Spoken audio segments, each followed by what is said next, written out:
to death to be here. I'm from Byhalia, Mississippi, 45 years old, and I'm here to support Ron Paul. Just got done voting for him, very proud to vote for him in the straw poll. And I came here today. He is the first political candidate that I've ever financially supported and been this excited about, because he espouses everything that our forefathers, why this country is here. And I've watched the steady decline of our country, and I'm just so tired of seeing and hearing them say one thing and doing another. I know that Ron Paul will stand behind what he says. He's a man of principle, and he's for freedom. I haven't seen more and more we're enslaved, and I want a different America, the America our forefathers fought for. And I think our only hope, where there is no hope, where the people are lost. And he is the hope for America.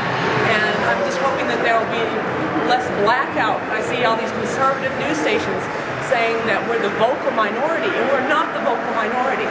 And they play us off as if we're just young, and obviously I'm 45 years old, I'm a business owner, I'm not young, and I'm tickled to death to be here.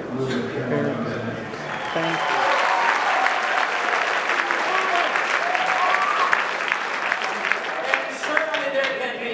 Doubt about the Republican Party and the country coming around to our views that there's too much spending, too much debt, too much borrowing, and it's time to stop the spending. I'm Luke. I'm an oil field diver from Houma, Louisiana. I'm here today to vote for Ron Paul in the straw poll. I like Ron because he's for world peace and a free market.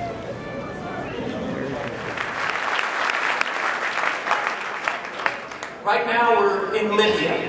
Congress was not even asked or informed about it. We have a lawsuit. There's Republicans and Democrats got together filing a lawsuit and say he has broken not only the Constitution, but the War Powers Resolution, which was meant to restrain the presidents from going to war like this.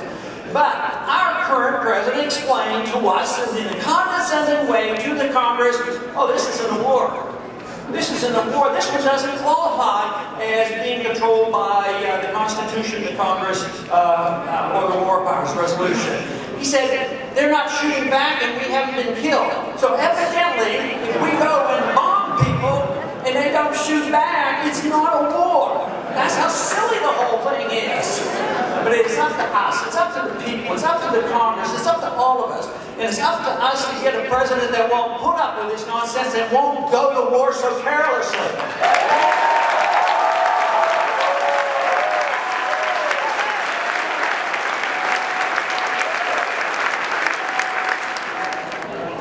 Hi, my name is Scott Bain, and I'm here to support Ron Paul. I'm here in a volunteer capacity from Pearl River, Louisiana, and I'm basically just here supporting the champion of the Constitution.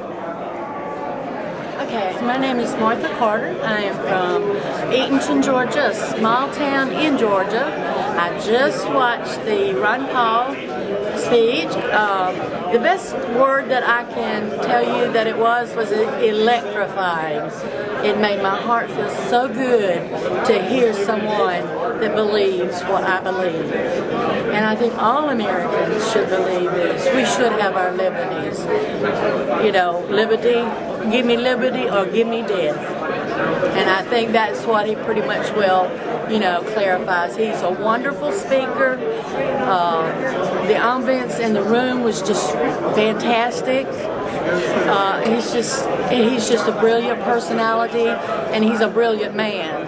And he's been trying to say the same things for 30 years. Nobody was listening.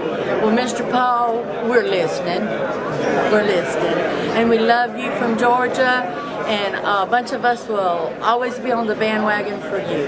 We are fast of liquidating our debt. But the economy, with all these trillions of dollars spent, have not picked up in these last few years. We got into trouble because we believed that we could spend. We had the reserve currency. The world would take our money. They would take the money and we would get the goods and our debt would go up. We spent too much. We borrowed too much. We regulated too much. We printed too much. And we got into a predictable trouble. But guess what we've been doing for 3 years?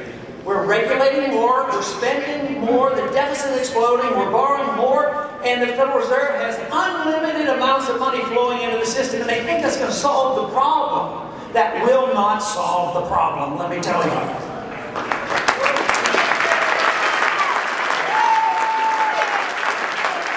We need to restore our confidence and belief in a free society and how markets work. We as conservatives are supposed to believe in the free enterprise system. That means you want to get the government out of the business of regulating us.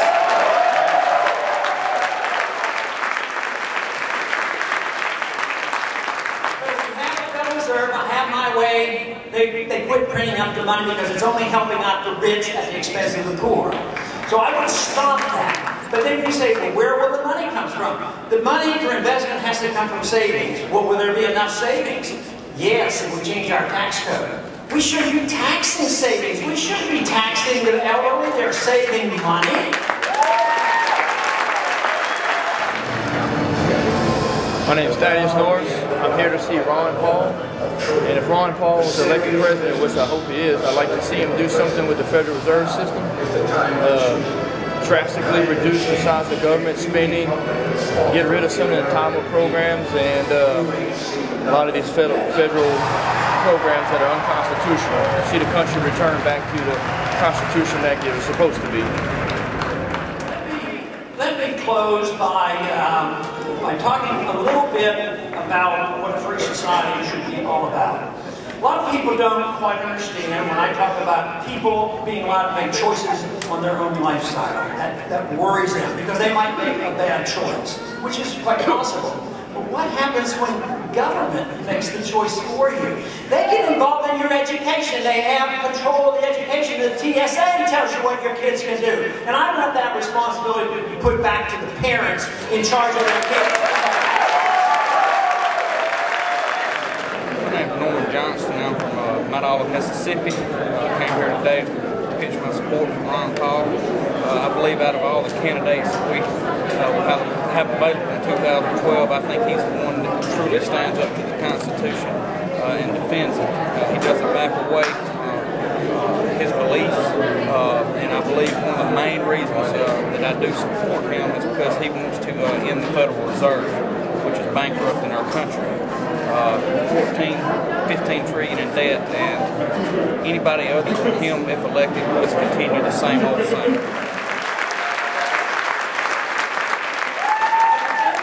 When you're challenged on this, what you should think about is the First Amendment.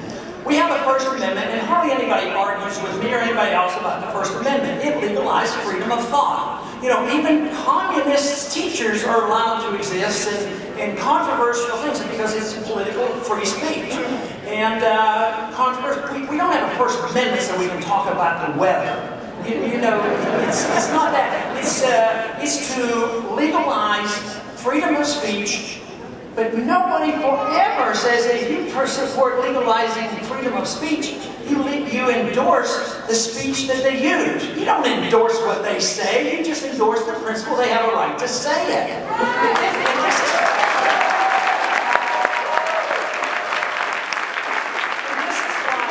This is what responsibility is like when it's on the individual. You have a responsibility, it's your life. It's your life and your liberty. It comes from you, from your God, not from your government.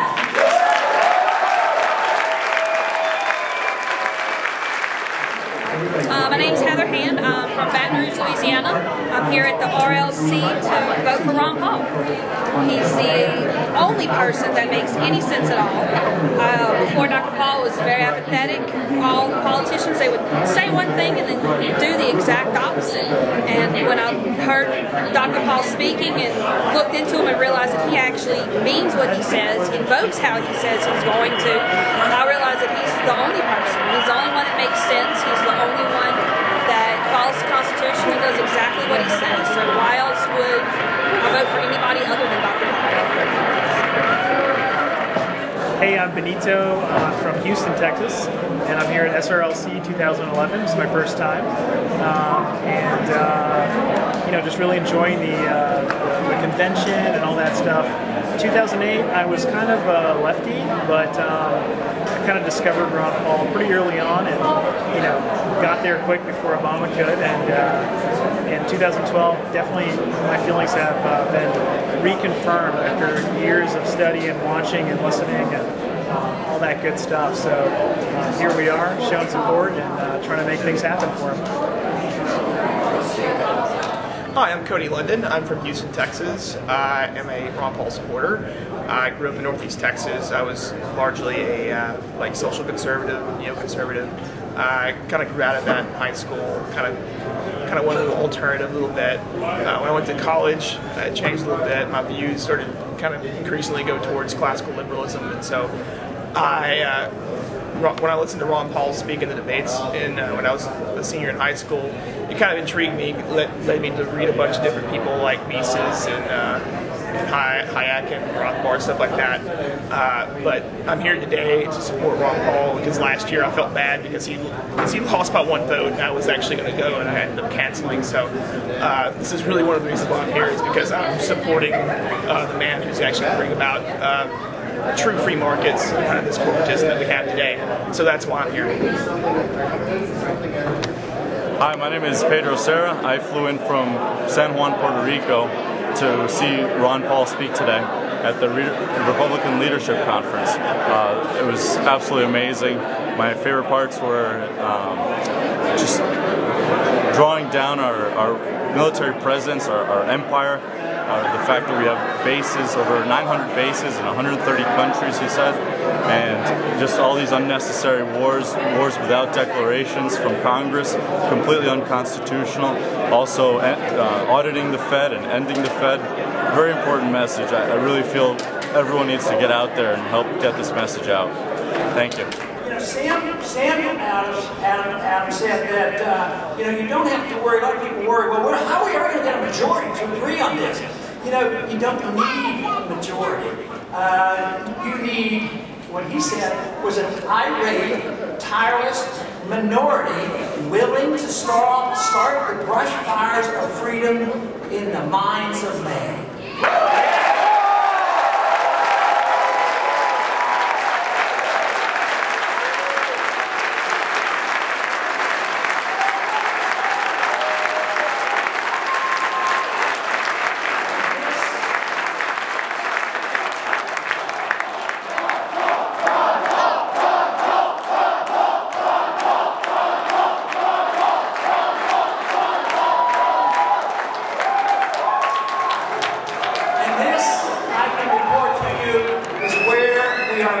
Great progress. There are many thousands of brush fires going on in this country.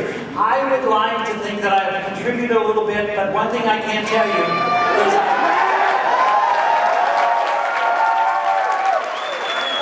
I cannot tell you that I know how many there are, because every place I go, I find out there is another brush fire here and here, more organizations and individuals who have caught on. Now, Samuel Adams had one bit more of advice about this fight, and he was in a much tighter, tougher fight than we are today. We at least know our traditions.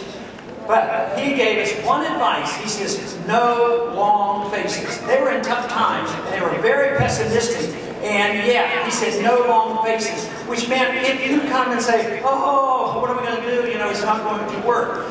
But there's every reason not to have a long face. Let us enjoy ourselves, because we know what America is all about. We know what freedom can deliver for us, and we know that the momentum is with us. One way I can tell you the momentum is with us, that all of a sudden I have noticed others who happen to be running for leadership are starting to use our language. All right.